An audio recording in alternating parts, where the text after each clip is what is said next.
If, by our late middle age, we begin to really live, although by then it's almost too late, then it's because our prior life was but a preparation.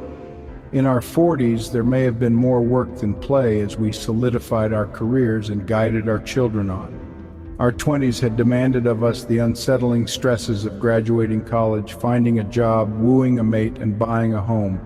In our teens, although the hormones were flowing wildly, we were oft thwarted by the cell walls of study, curfew, and sexual responsibility. Only as children were we almost free, but even then the shadow of authority everywhere passed as a dark cloud. It is only when we spread into middle age, say at age 50 or so, that we finally reap some real interest from the dues that we've paid. We are free to live and write, to fully create art, life, and love, albeit though that death's faint knockings have already sounded in our hearts, and that time's corruption is in the wrinkled skin that we may try to stretch baby smooth. A step or two is lost in tennis, and age is noted in the graying of the flower, although the root may still be green.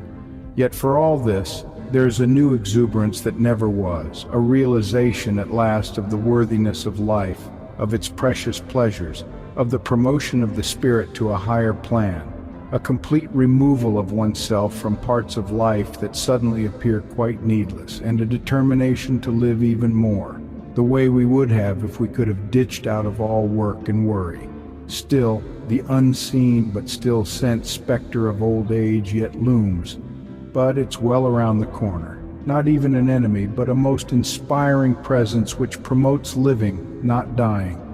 So one is reborn.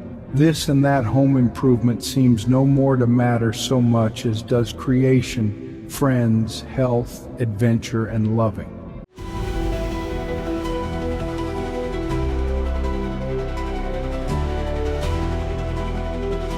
It was from such an outlook, with this long view across the years, that Brother Peter and Sister Angelina met again in another, later life, although of course they really didn't realize this right away, that they'd known each other in some other past, somewhere in time in a previous past called fumes from ancient times.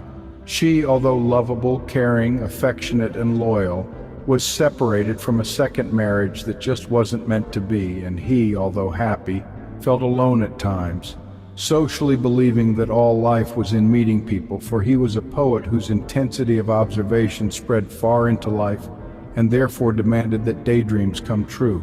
There was a vitality of life that couldn't be contained.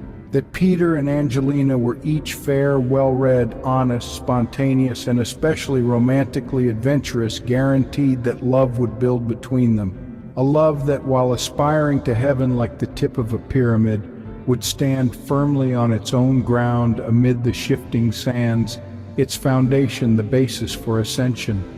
This mist of love would envelop them as they fearlessly lived and loved again.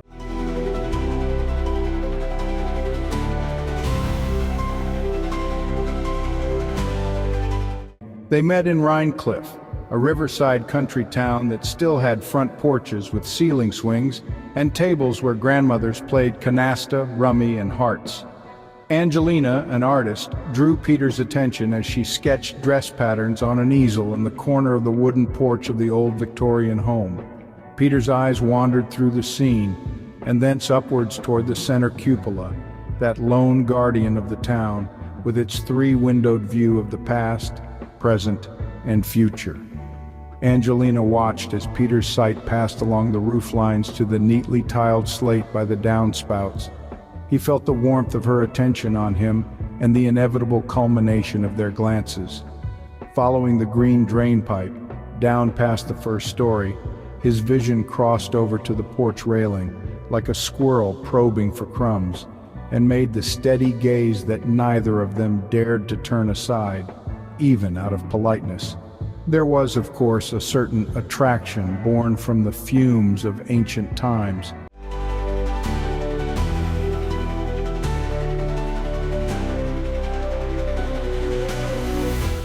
Seeing only three at the card table, Peter irrevocably turned up the broad sidewalk to the front steps of the gingerbread house and asked if they need a fourth. They did, those mothers of mothers, and so they took him in as a player. Not oblivious to the first sparks of young love, they changed the game to hearts. After he overplayed the first hand and gathered up the penalty of the Queen of Spades, a glass of milk and a plate of cookies appeared at his elbow, as if by magic. But it was from an angel, and thus he was made the acquaintance of Angelina. There was a knowing, even then, of the things that were meant to be, a feeling, although time could not be hurried, that they would soon be one and the same in love. Peter soon regained his card-playing form and shot the moon a few times, for he'd programmed the game of hearts on a computer, and although his memory was neither electronic nor photographic, he had remembered the many hints and clues that he'd built into the program, those little signs that meant a lot, the avoidance of a spade lead perhaps, or the apparently careless lead of a suit that had been led one too many times.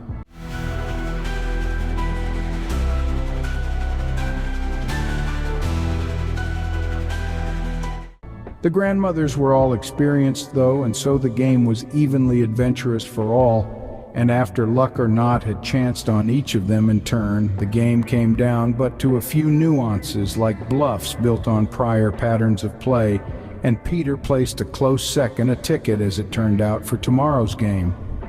After the elder players discreetly evaporated into the house, the porch and its swing were left to Peter and Angelina, whereupon they passed into each other some of the history of their joys and turmoil during one long autumn afternoon. Angelina's teenage daughter Jean arrived, the one bright spot from a dark past, for Jean was like the new light of dawn in the east when the bulk of night, like a bad marriage, had gone west. Jean nodded her approval of Peter, done more so by the pleased look on her mother's face than by knowing anything about him. The autumnal night eventually fell like a knell, the sun plummeting into the recesses of the Catskills across the Hudson River. The coolness of the air was a hint that Peter should not overstay his welcome. As a good writer, Peter knew that it was best to wrap up the day's words at a point when one knew what was next to be written, in order to sleep on it and let the directives work themselves into the formulations that would flow without hesitation onto the paper the next day.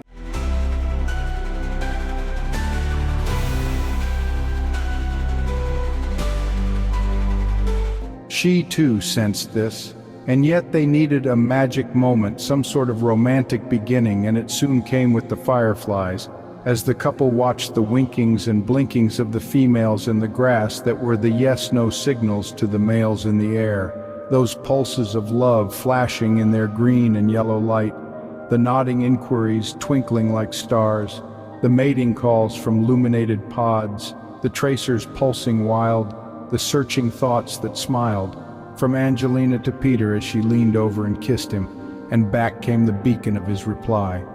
"A light, oh yes," said his lips as he returned her kiss, and another kiss as well as they stood and embraced in an electric hug, now all aglow like lightning bugs.